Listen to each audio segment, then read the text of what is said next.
All right, in this video, what I'm going to go over, is something that I thoroughly enjoy doing from a bottom side control. Developed these techniques over the past couple of years, but more recently have kind of honed in on what makes them work, the concepts behind them. For the first one today, only going to go over entries into establishing an underhook from side control, that bottom position, as well as the most common reaction and the sweep that we can attempt if our partners look for that reaction. Named it the Bruce Wayne sweep, Bruce Wayne sweep. It's a John Wayne mechanic with our hips, but Batman is super cool. So. Starting off from a side control bottom, what we're going to look for, obviously, is most often a frame on our partner's hip, so this far side frame here. We'll look at a couple different issues. First off, if my arms are on the back side of my partner here, establishing this inside frame is relatively easy, whether it's through hip extension or rotating ourselves away, right? I'm moving myself into the ability to keep my partner's hip and shoulder away from my own, right? One of the things that I need to be constantly aware of is my partner's ability to go knee on belly and to take mount. So if my legs are posted on the floor, I can't allow that to happen, or that will allow that to happen. So what I'm going to be looking for almost at every single point in any side control escape that I like to do is monitoring my partner's hips, whether that's through just my femur, my knee pressing up against the hip, or my hips raising up off of the floor in order to prevent my partner's hips from raising the knee further. Right. Once we establish our frame, my opposite side hand, I can either knuckle through to my own chest, and instead of framing on our partners here, I'm lacing my hand through into this head side armpit. Right. So the first variation of this, easiest or most applicable, right? Dropping elbow to elbow, rolling wrist underneath, and instead of framing out, placing my hand on my own chest, my fingers moving underneath my partner's armpit. Now we can do two different things to achieve an underhook on this far side. Either a simple hip bump to move our hand through, pivoting through our elbow, so our elbow stays on our partner's shoulder until the arm is extended, then we can slide it through, right? Or what I can look for is a bridge and crunch to bring our elbow through first, right? And this will kind of depend on what they're doing with the shoulder, how much pressure they're applying into our face, how good our frame is on this side, and how good we're trapping our partner's hips.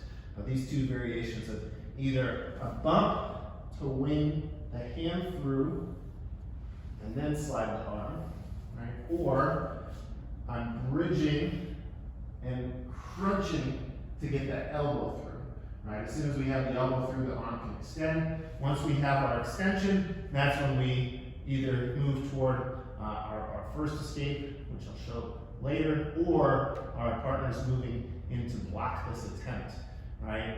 And the most likely block of this attempt is going to be taking their underhook arm, placing it on the inside of our hips, right? This obviously limits how powerful my underhook can be. Most often this is going to actually put me flat on my back as well, as it makes it very difficult for me to move, right? But as long as I keep a frame on this far side, I feel relatively comfortable here, right? Because I can trap my partner's hips by turning my knees together, looking for a grip on my own far side leg, right? And now, one thing that's going to make this a little bit easier is the further our underhook goes through, the more of our partner's arm we can trap. If my elbow is still poking out here, this is not going to be quite as useful, but if I can really bring my arm through so that my elbow is on the far side of my partner's body, right, this is going to be much more useful. Right. Once we have our grip, we're pointing both our feet at the floor, and here's the John Wayne mechanic. We're not just rotating here. What I'm looking to do is scoot my butt underneath my partner's. I'm turning my hips into my partner. So I'm rotating underneath my partner here, keeping the frame on the hip, and then moving myself up into a top position by doing the sit-up, right? So from the other side, you can see the frame action. We establish a frame, however we get it, we pummel our hand through underneath, I bump to either bring my elbow through first, or I go fingers in the armpit, near side armpit, I bring my hand through first.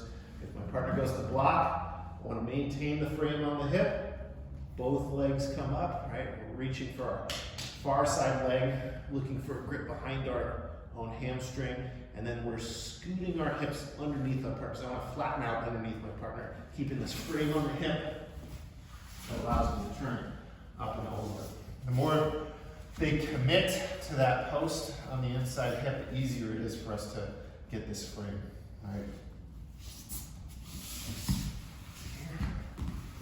So again, starting out, we establish our frame, pummel underneath, right?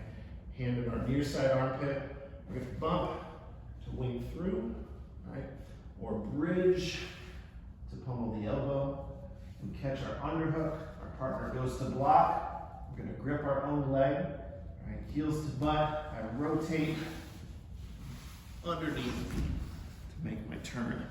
So without my partner, it's not making this grip and rotating across my back, right? I'm posting, reverse shrimping, so my butt's going in, right? Go in here, and then sitting up and over. All right, so a little bit quicker. Here, establish my frame. Scooting up and in to find that finish.